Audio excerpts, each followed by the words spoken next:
Tanchi, hello, and bonjour. I'm Nicole Harrison, and let's talk about the end.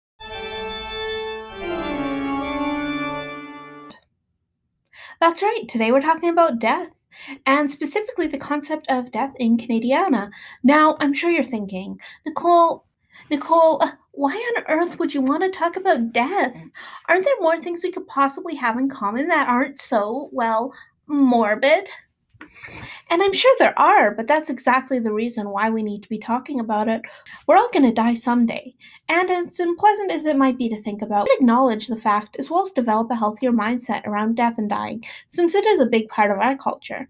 Speaking of death, and especially death in Canadian culture, we're not going to get away without talking about one of the most influential Canadian poems ever written. In Flanders Fields by Canadian surgeon John McCrae is well known all over the world, particularly for introducing us to one of the most iconic images of World War I, the poppy.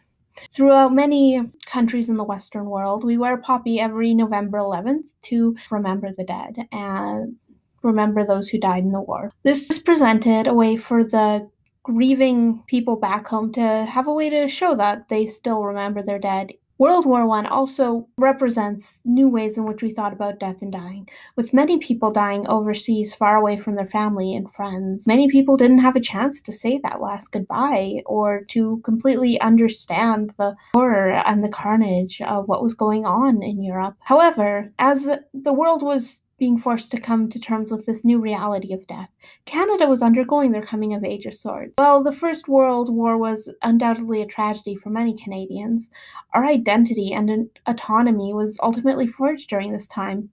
This chaos and tragedy would lead to Canada becoming a country all of its own rather than a British colony in many senses. McCrae's poem is written from the perspective of the dead, urging the living to continue fighting for the cause they died for.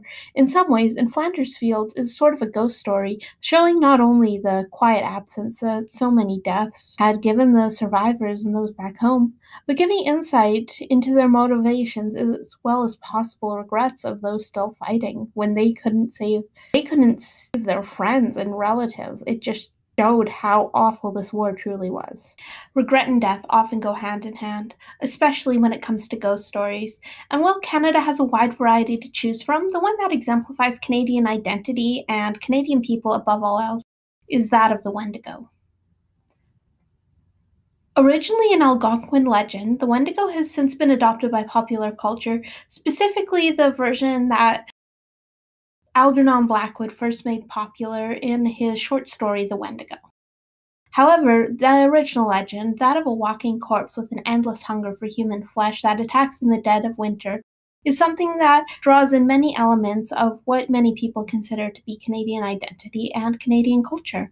The roots in Native culture, the location of many of these stories taking place in the vast Canadian wilderness, and of course the harshness of Canadian winters, which the Wendigo is often associated with. Sometimes they even have a heart of pure ice or will be able to make blizzards. In both these examples, there is the theme of the bad death, or a death that is gruesome or undesirable in some way. The desire not to suffer the bad death, whether through mustard gas or eaten by a cannibalistic monster, is a universal human one, just as the desire to die the good death, whether peacefully surrounded by family or standing on top of the bodies of your enemies, is a deeply held belief amongst humanity, and I think that's something we can all agree on.